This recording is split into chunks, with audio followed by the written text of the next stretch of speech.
So people don't make sales because they don't ask. They do a big song and dance, and of course they said I'll think about it because you didn't actually ask them. If you don't ask, you don't get. So a general rule with videography, you don't want to shoot towards light. So yeah, there you go. So it overexposes the camera, and over that 4 years, one of the best things that's come out of it is the relationships that I've created. I've been able to get in front of some amazing individuals and business owners that otherwise, if I didn't have a podcast, wouldn't have been able to. In the build-up, I believe there is an increase in stress. However, once you've hit a level of success, it's not stressful because it's there working in the background. If you had to define stress with your own words, like give a definition for me. Heightened level of awareness and anxiety brought on by external factors, sometimes internal. It's then, I guess, crushes your ability to think clearly, think optimistically, and think practically. But for me, I can talk underwater, so I'll happily be a guest on. How do you think, how much mindset contributes to the stress release and prevention? Everything. Everything. Everything. You've got a choice. Something happens to you, you've got a choice of how it affects you or not. Life is 10% what happens to you, 90% how you deal with it. I'll repeat that again because that's really helped me in the past, where you've got a choice. You've got a choice to do all the right things to get better and to get back on the right path, or you've got a choice to stay on the same path. And that's what I mean by, it's 10% what happens to you. I can't control it. That's the way my brain's wired. But I can control how I react to it, how I react to that wiring. So I'd had periods where I'd spent 9 months depressed, and those 9 months I would literally do nothing, realizing how much time we're wasting by doing insignificant things is ridiculous. And therefore, every conversation that you ever have is sparked by someone being curious over the other person and asking questions. And if you're not curious, if you're faking it, people can smell that a mile away. Hey, Toms. Hey, Tim. How you doing? How are you? Doing good, and you? Yeah, no, I'm doing really good. Doing really good. Yeah, it's been a good day, and just working on some stuff tonight as well. So yeah, things are going. So where good. are you calling in from? Melbourne, Australia. Yeah. Yourself? I'm from Tenerife at the moment. Yeah, beautiful. Good spot to live, I'm sure. Yeah, definitely. Yeah. Am I too dark? Yeah, so a general rule with videography, you don't want to shoot towards light. So yeah, there you go. So you personally want to be facing the light. Your camera doesn't want to be facing the light. Yeah. There you go. So yeah, at the wall, that's perfect. Because now you've got a really nice kind of sort of light there on your face too, and this going. So you're good. Yeah. So the thing is, so a lot of people, when they shoot videography, they go, "Oh, I'm gonna shoot towards my window or sit towards the window." But really, what that does is it overexposes the camera, so that the camera then focuses on what's outside, and that's capturing up the light, and therefore then their face gets really dark and washed out. So yeah, you want when it comes to your video, never shoot the camera towards light. Always shoot it that you're facing the light, as in the person. So then you got to get the best results. Yeah. Cool. All right. So what's the go? So is this your first interview, second interview? I know you've just started. Second. Great. This is my second. Fantastic. Congratulations. And what made you start the podcast? I just want to, first it was a motivation to get more clients. In order to do that, I need to get out to more people. And in order to get out to more people, I need some kind of reason to do it, obviously. And now the reason is to bring more awareness to the stress. Fantastic. And just market research. I love that someone suggested me that I can do two things at the same time. And that's market research, reaching out and bringing awareness. And like, it's a win-win-win. Yeah. No, definitely. I've been doing my podcast now for 4 years. And over that 4 years, one of the best things that's come out of it is the relationships that I've created. I've been able to get in front of some amazing individuals and business owners that otherwise, if I didn't have a podcast, wouldn't have been able to. If I called up some of these business owners and people and said, hey, can I jump on a 40-minute Zoom with you and ask you about your business? They probably would be like, no, go away. But if I go, hey, I've got a podcast with X amount of listeners and we target this audience and you can get on board and talk to them, they go, yeah, I want the exposure. So it's been amazing, the relationships that I've been able to grow and develop over the 4 years. My best advice to you is just to be consistent on it. So this is your second one. Yes. Man, keep going, because this is just the start of a really awesome journey. The first one was actually 1 hour ago. Oh, fantastic. Good. So you're in the rhythm of it. Nice. Yeah. So cool. What I learned so far is two things. First, ask permission. Is it okay for you if I record this? And the second one is it okay if I publish it on social media? Yes. Okay, yes. Cool. All good. Cool. So yeah, the main objective here is let you self-reflect on your stress levels, so you get some value out of this chat as well. And for me, it's I get to know what stresses people and where people struggle and what's their level of awareness. So that's the objective. And the title that I'm focusing is Learn to Love Stress.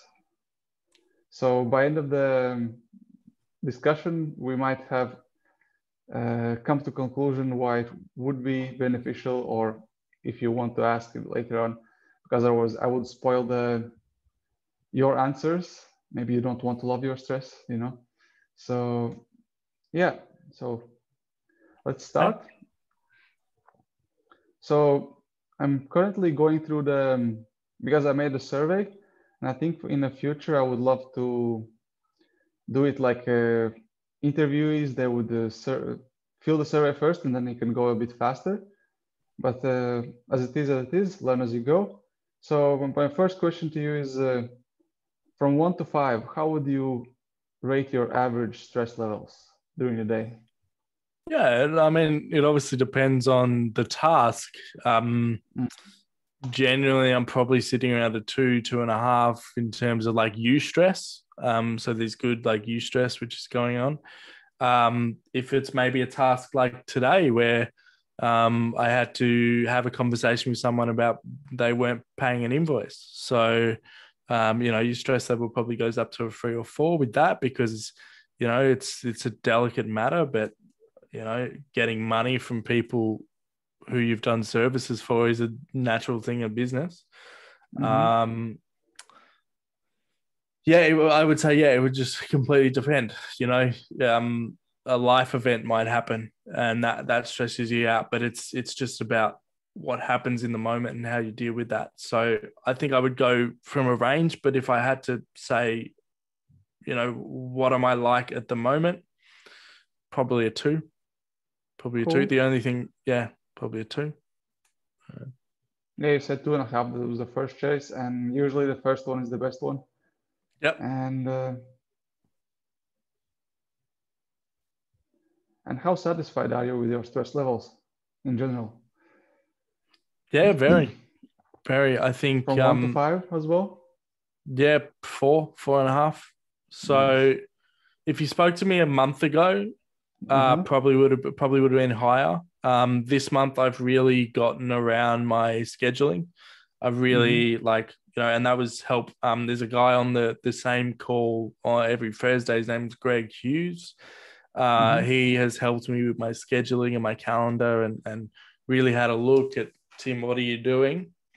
And that has definitely helped me out a lot. So I'm pretty happy of where I'm at the moment, for sure. Next one is a bit more of a mindset trick. How would you correlate increase or decrease of stress with a success, increase or decrease? So how do you see? Is there any correlation or? I think there's a bit of an inverse relationship, in the sense that if you're building and you want to build something successful, there is going to be a period of time where either you have to make sacrifices. Is that sacrifice in time? Is that sacrifice in money? Is that sacrifice in spending time with the kids? Is that sacrifice in spending time with your relationship? Is that something is going to have to give in order for you to get to the place you want to be if you're serious about it? Because if you're not serious about it, you can watch football every Friday, Saturday, Sunday and be all relaxed and chilled, and that's great, and you won't be stressed. But at the same time, you're not doing what you want to do because you want to have a business. But now you're watching football every weekend. So in order to do that, there needs to be a sacrifice, which will increase your stress. So in the build-up, I believe there is an increase in stress. However, once you've hit a level of success that you want to be at, and whatever that is, that might be 120 grand, that might be 200 million, anywhere in between. I think once you've hit that, you've got a level of confidence, ability in what you've grown, that it's not stressful because it's there working in the background. So I guess when I say, is there a relationship? I think at the start there is. If you want to be successful, there's going to be a level of stress. But once you've built it, I think there's not going to be as much stress as there was. I hope that answers the question. Yeah. Great answer. And I actually love how it's kind of a bell curve, as I understand. Is it a bell curve, or is it like more like going up and then flatlining? I would say, if I was to draw that out, it would be like stress would go up. Yeah. No, it's a bell curve. Yeah, it's a bell curve. Yeah, for sure. Yeah, because you said once you're on the top, then you have this confidence, and that means that stress can go low again, right? Yeah, 100%. Yeah. I think that's what it would be, for sure. I mean, you're not never going to be stressed. There's always going to be stuff. The bigger your company gets, for example, the different types of stress there is. But So what do you mean by different types of stress? Would you like to expand on that? What I'd kind say of stress? I'd say situational stress. The situation changes. You're now managing 50 people. You're not just managing yourself. So the stress that comes with that would all be relative. That's what I mean, is it's situational depending on what you're going through. And currently, which are the areas of your life that stresses you the most? Even though I said it was on track, probably my calendar. Probably my calendar. Just getting that under control. I've put measures in place as of last week to make me less stressed about it, though. So, but those measures won't come into place until 2 weeks from now, because people have already booked into my calendar. So I need to wait until there's no meetings for the knock-on effect, right? So I've blocked out Mondays and Fridays to do my podcast interviews, like where I'm the host on the show.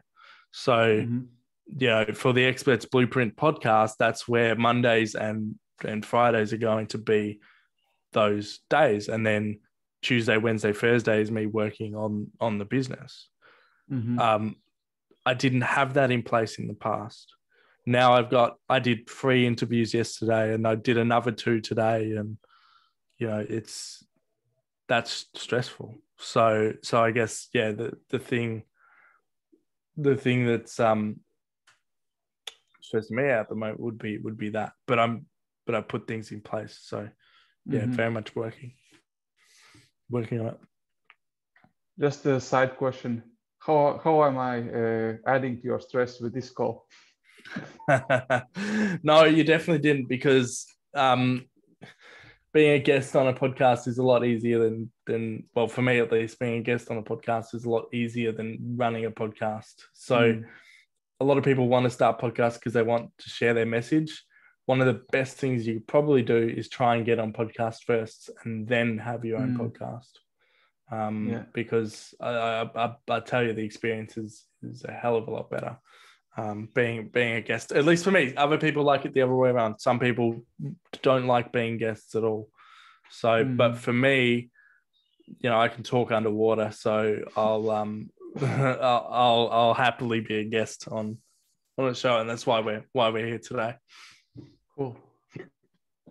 And if you had to define stress with your own words, like give a definition for me, how would you define it? Yeah, good one. I'd say it's a heightened level of awareness and anxiety brought on by external factors, sometimes internal. It's then, I guess, crushes your ability to think clearly, think optimistically, and think practically. And yeah, that's what I would define it as. I know that's probably not the Webster's dictionary. I really definition. love you, actually, the definition. I caught most of it in the first time, and how you put together the emotion and feeling of anxiety as one of the symptoms, and how you linked it to the decrease of your pleasure, of productivity. I think, was it also creativity and ability to think clearly?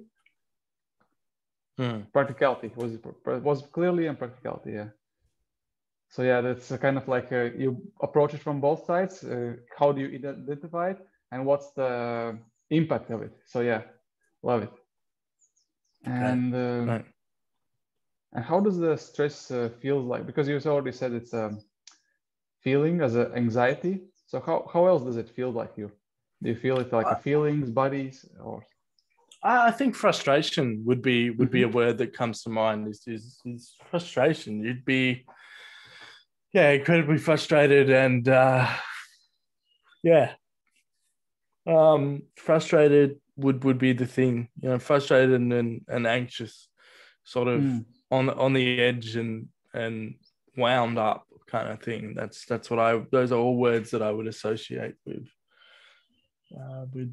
high stress. And do you have like also some kind of indication from the body? Do you feel it somewhere in the body as well? Because you just now talked about the emotional side of it. How about physical? I guess you like adrenaline sort of thing. Depending, like, so if I lose my wallet, or I think I've lost my wallet, you have that spike of adrenaline, like, oh, crap. And that would be a physical response. Apart from that, yeah, I don't know, maybe being tired as well, that comes along with it. But those are probably the things, more of the physical responses, that adrenaline, and maybe also being a bit tired. And about thought patterns, do you notice any symptoms there? Thought patterns? Yeah, like mindset. You said clearly before when you defined that. Yeah. I think thought patterns is almost a mute thing, because your thought patterns are interrupted. So the impact of that is less clarity. Those are the things that I would, I'd say when it comes to that, for sure. Yeah. And how do you usually recognize when you are under too much stress? What would be the those cues that you said, okay, now I'm like, because what I believe is that you need a bit of stress, as you said, also like there's this stress you tolerate, and then there's a stress you don't want to tolerate, right? And what would be the cues for diagnosing, okay, this is too much? Yeah, I think it would more be a behavior set thing for me. Like if I'm running late to meetings, if I'm running around all here and there, if I'm double booking myself, all of these things are probably indicators of being too stressed and got too much on my plate. So it's probably more of the behavior set that I would identify with rather than the other things. That's what I would say.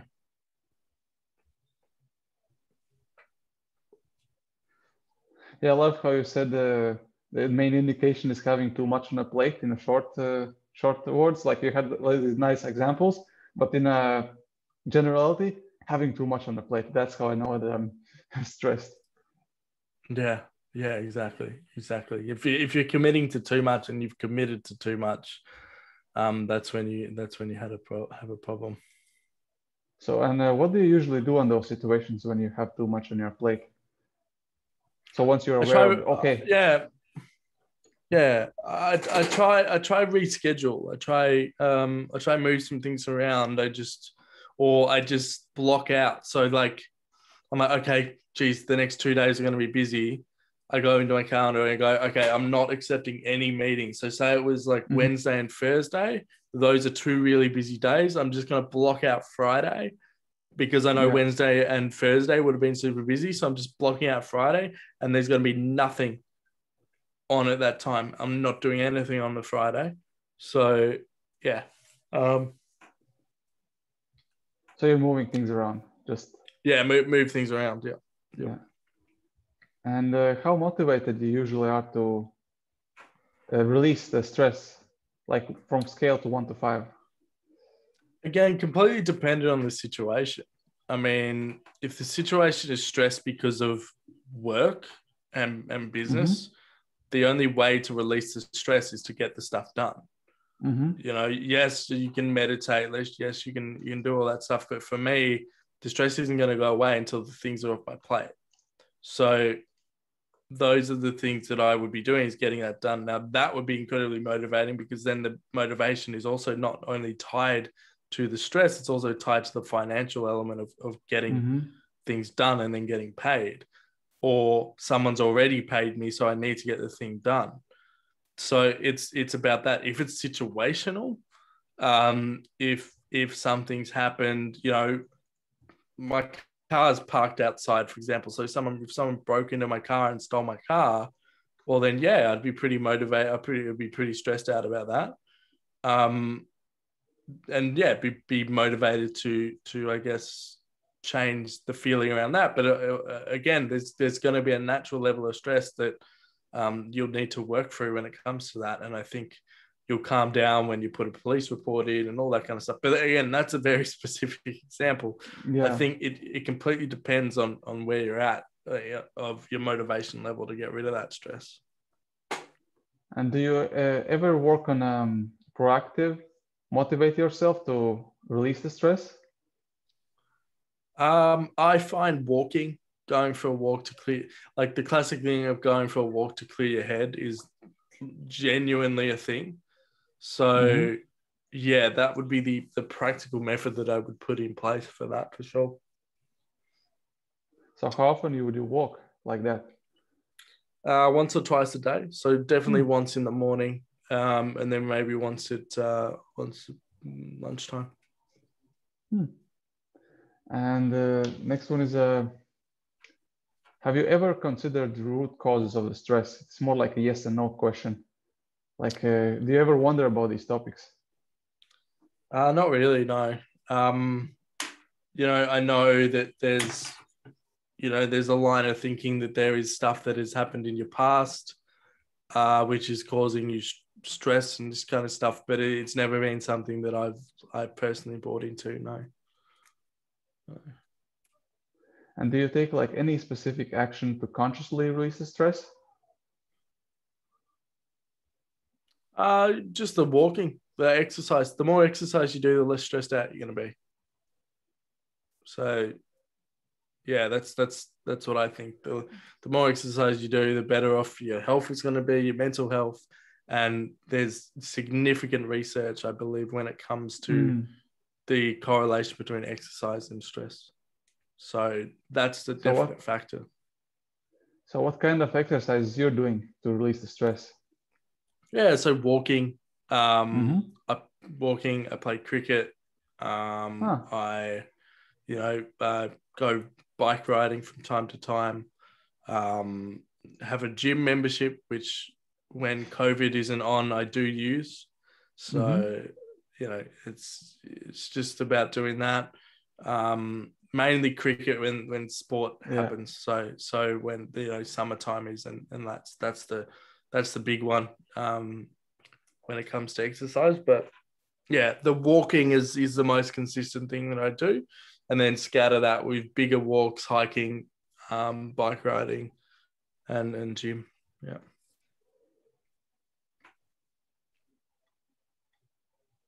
And just out of curiosity, like when you notice that there's be too much stress and taking action, what would be the gap? Like, let's say you notice, okay, I'm a bit too stressed, but you know that you're gonna take a walk later in the evening, or like, how much time usually you take between? What's the gap between feeling stressed and releasing it? Well, I'm pretty lucky in the sense that because I run a business, I very much kind of on my own schedule. Like if I don't have a meeting and it's 3:00 and I know that I'm stressed, I'll just stop and I'll go. If that's not the case, it's kind of, you just do it at the most available time. Yeah. So I mean, yeah, I know that's quite a blunt answer, but yeah, that would be my answer to that question. And if you had to measure it in like seconds, hours, weeks, days, so what would be your choice? I'd say minutes. Minutes. Yeah, minutes, seconds, minutes. Depending on how big the stress is. If it's a big stress thing, maybe it will take a day. Maybe it'll take a week. Yeah.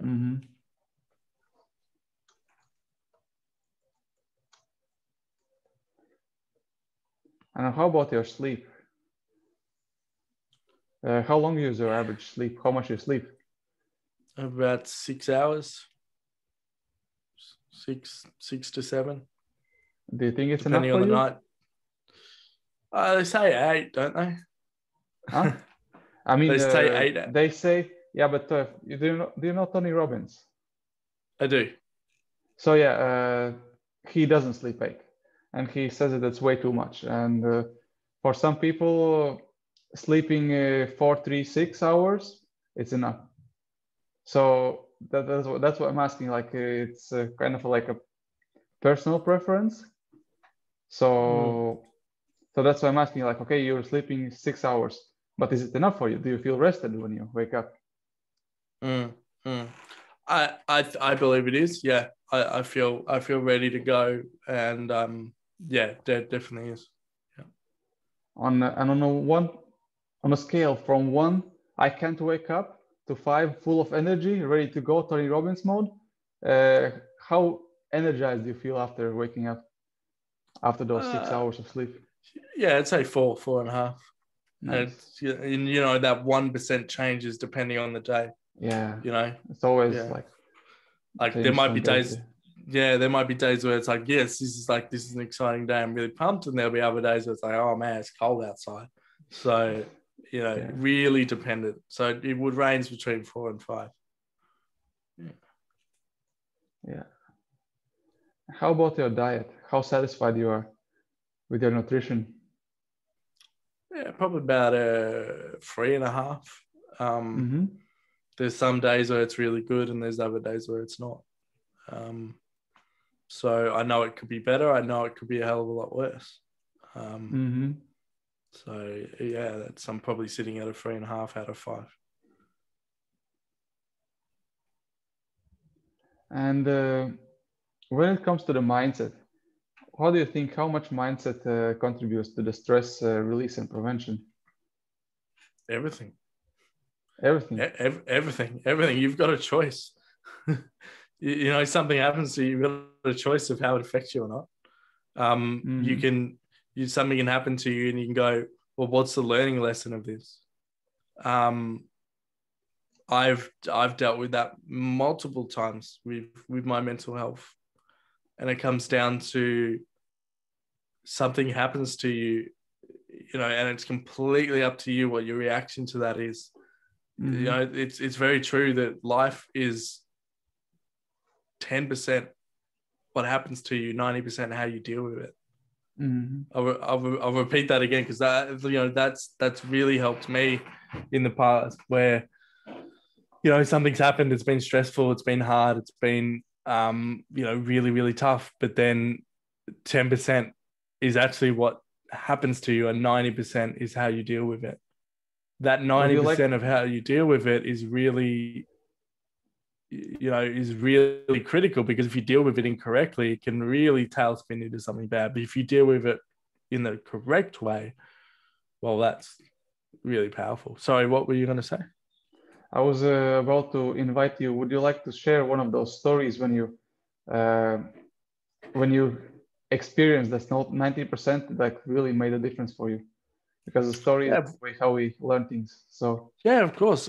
So I've been diagnosed with bipolar 2. The main thing with that is depression and ability for mania.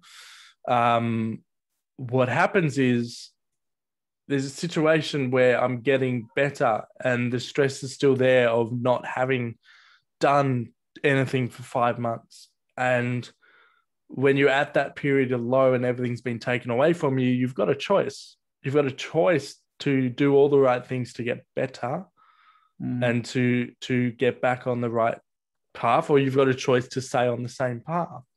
Now, I'm lucky that I've chosen to do the right things in order to get over the depression, but I know that there's also going to be times where that may not be the case.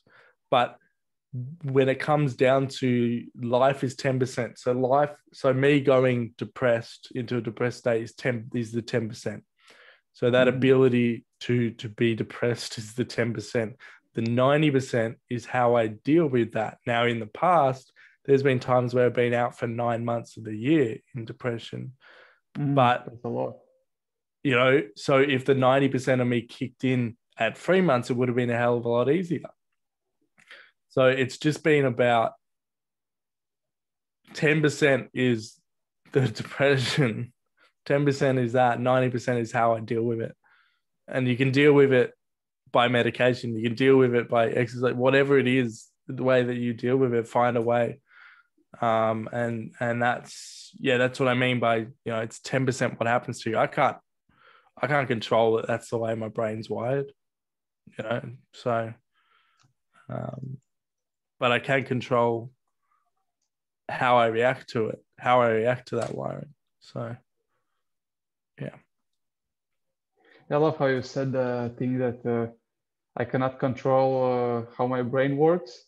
So you accept those 10%, but you still take this really empowering approach that, but actually I'm in control. I have a majority of the power here. Like, I have those 90% still left. So screw the stress, screw the depression. I'm still going to take the correct action. I know how to deal with it. So how would you rate yourself from 1 to 5, your knowledge about how to manage your stress? I'd say it's a 5 because I know what it feels like to be down and out in a really bad place. I understand what it takes to get back to a level that I need to be. So, and I know that's a big claim to say 5, but it's just true because I've had the experience of dealing with it at a 1, where I've been 1. So I know what it is like to be at the 1 level, but no, I think I'm at a 5 at the moment. And knowledge is one thing, and application of it, how would you rate your ability to apply that knowledge? Because you said it's 5. Okay, also 5. Yeah, cool. Also 5. Yeah. And in general, how would you say how satisfied you are with your life from I have too many problems to I live my dreams? Yeah, dreams, man. Like, honestly, I'm waking up every single day going, this is awesome that I get to do what I do. I've gotten very clear around the product, service, and offering that I provide, and it's very much on purpose with what I have. You know, for me, I believe there's people out there that make products and services and do things that are much more admirable than what I do. But via my ability to produce content and generate content that actually gets attention for people, I can spread someone's message that is doing something more admirable than me. And that's incredible. You know, people that have survived brain injuries that are talking about their story, people that do keynote speeches around the globe that really impact people. You know, that's the type of stuff. Someone who's a finance company that helps people get their mortgage down from 30 years to 10. These are the companies that I'm working with to help get their message out there. That's incredibly powerful, and it's my ability through marketing, sales, and advertising to get them seen. So yes, I would highly rate that that last one as a 5. So in a short, what is your message you're trying to push out? Just to let everyone else who's listening or watching this, just to know what is your message, what drives you, what is the meaning that gets you so excited every morning? Yeah, I think it's a good one. Just understanding that time is precious. I mentioned before that I'd had periods where I'd spent 9 months depressed, and those 9 months I would literally do nothing. What would I do? I was playing Xbox and watching Netflix and staying up late watching YouTube videos and doing nothing. That time, that opportunity cost was just way too high. You know, instead, I could have been building the business that I have right now 9 months ago. So realizing how much time we're wasting by doing insignificant things is ridiculous. The amount of people that are watching Big Brother, right, when they shouldn't be watching Big Brother, they want to be working on the dream. So I guess is understanding time, understanding how precious your time is, and what you can do. People extremely overestimate what they can do in a year and underestimate what they can do in 10. Yeah, and I think that's a Tony Robbins quote. Yeah, definitely. So time, understand the value of your time, and that's what I'd love to leave people on. And I love the quote behind you. Conversation is sparked by genuine curiosity. Thank you. I came up with that quote. I was in sales, in telemarketing. Mm-hmm. I got off a cold call from someone who had no idea who I was, yet they over-explained everything about their business, their life, their struggles, their ups, their downs, what worked in their marketing, what didn't. I booked the appointment. They probably spoke to me for 15 minutes. They didn't even know me. I walked into my boss's office excited, going, this guy just told me his whole life story and this is an incredible lead. Why did that happen? Oh, well, and my boss said, well, what did you do? I just said, I asked him questions. I liked his website, so I commented on his website. I liked his business model, so I was fascinated about that. I thought he had a good business, so I was like, why isn't it successful? So I was just asking him questions that I was genuinely interested in. And then that led me to going, well, conversation is sparked by genuine curiosity. And therefore, every conversation that you ever have is sparked by someone being curious over the other person. and asking questions. And if you're not curious, if you're faking it, people can smell that a mile away. The key thing here is you need to be genuinely curious in what you're asking and genuinely curious in the other person, because that's when the conversation is going to be sparked. How would you rate our conversation? It's been good. It's been good. It's your second podcast, so look, you've got a fascinating journey ahead of you, but I've enjoyed talking to you. So let's put it at an 8.5, 9 out of 10. Really enjoyed chatting to you, Tom. So let's stay connected. Okay, and let's wrap it up here. Maybe you want to share your biggest challenge before we completely close it up? Yeah, biggest challenge at the moment will be biggest challenge. Good question. I think for me at the moment, it's going to be really controlling that calendar, really controlling that schedule. The more I can control that schedule, the more time I have. The more time I have to see people, the more time I have to work on plans and things that are amazing. So, yeah, I'd like that. And look, if anybody wants to reach out, especially talk about their mental health, that kind of thing, more than happy to have a conversation. So. And the last question, because I already had a feeling we could have wrapped it up before.